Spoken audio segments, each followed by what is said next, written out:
Hey guys, welcome back to another video. Mudblood Cal here. So today we're going to talk about the Knicks a bit. They're on quite a bit of a winning streak right now. I believe 8 in a row. So yeah, let's get into it. Leave a like, subscribe. You can follow me on Twitter at MudbloodCal, and yeah. All right, so the Knicks have won 8 games in a row. Granted, not against many playoff teams. I mean, their last loss was the 7th of April, and since then they beat the Grizzlies, beat the Raptors, Lakers, Pelicans, Mavericks, Pelicans again, Hornets, and Hawks. They play the Raptors tomorrow and the Suns on Monday. I think their winning streak will probably come to an end against the Suns. Although, I mean, if they can win that, they're not losing for a couple more games because they've got Bulls, Rockets, Grizzlies right after that. They're currently at 4th in the East, a game ahead of the Hawks, who have a game in hand. They did beat the Hawks in overtime just recently. They're only 3 games back of the 3 seed, which is the Bucks. But they're like, there's 3 teams in the Heat, the Celtics, and the Hawks that are. The Hawks and the Celtics are just a game back with a game in hand, and the Heat are just 2 games back, I believe. I think there might be a couple. They might have a few games in hand. But I do think there's a world where the Knicks can jump the Heat, or not the Heat, the Bucks at the 3 seed. And I know this sounds crazy, but the Knicks remaining opponents are not the world's most difficult. There's some tough games for sure, but like these are winnable games. Raptors, Suns, Bulls, Rockets, Grizzlies, Nuggets, Suns again, Clippers, Lakers, Spurs, Hornets, and Celtics. The Bucks' remaining opponents are quite a lot more difficult, and I can easily see them dropping 3 games. This is a tough stretch of games at the end of the season for the Bucks. The 76ers, Hawks, Hornets, Rockets, Bulls, Nets, Wizards, Rockets, Spurs, Magic, Pacers, Heat, and Bulls. Like, that's a tough batch of teams.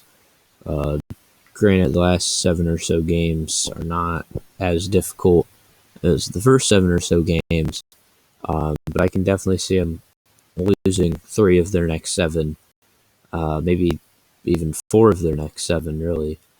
And it comes down to a tiebreaker with the Knicks. But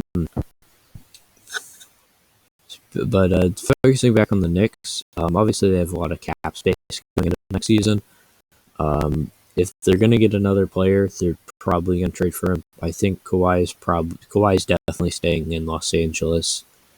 Then the next guy is the only other star player available is DeMar DeRozan, and he's probably staying in San Antonio. And even if he does leave, I don't feel like he would be an ideal fit for this team. So I guess just keep saving cap. Maybe if they can trade for someone, that'd be ideal. Who that trade be for? I don't know. Karl Anthony Towns, although I think the Timberwolves want to keep holding on to him. If they can get a really good player, like the Knicks, I believe if they can get, like, they have the cap space, like they're the 4 seed in the East right now, and they have a crap ton of cap space. And that's definitely going to attract some free agents, so they might get some bigger name signings, maybe not the top guys, but definitely some, big signings. Julius Randle's been nasty for them in the stretch. 40 against the Hawks, against the Hornets he had only 16 against the Hornets, but double, but like it feels like he's dropping 40 bombs every night. Against the Pelicans, he had 40. Against the Mavericks, yeah, at least 40 against the Pelicans. 40 against the Mavericks. Like he's just dropping 40 bombs over and over and over again during this winning streak. And if he wants to drop 40 bombs, that's fine. Only 26 against the Raptors. Only. In 15. So, they're doing pretty well. Worst case scenario, I think, for the Knicks is they end up at the 7th seed and have to do the play-in right now. I don't see them falling to the 8. I think the Hornets will secure that up whenever they get Melo and eventually Hayward back and start actually playing like a playoff basketball team. Talking about the Wizards for a second, they're at the 10 seed and they've won 6 in a row.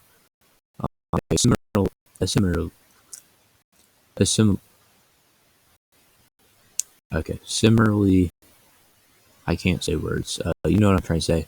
Long hot streak, only 2 games less. Last game they lost was against the Suns on the 10th, just a couple days later. But they still have not the world's most difficult schedule left. I'm looking at this, I see 3, 5, 6, solid 7 of their last 14 games. So if they can win 7 games, they find themselves in a good playoff spot. I really hope, I've been saying this all year, but I really hope we get a Wizards-Nets series. Because if there's one team that can give the Nets trouble in round 1, especially if they're injured like they are right now, I think it's the Wizards. I don't know that there's a possible matchup that can give them trouble. If you look at the Nets-Wizards games from earlier this year, those were freaking awesome games.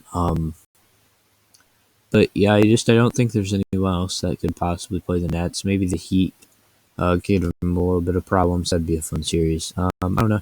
If I can subscribe, I'll see you tomorrow. I probably maybe I don't know what I'm doing tomorrow, but another day then. So peace, bye.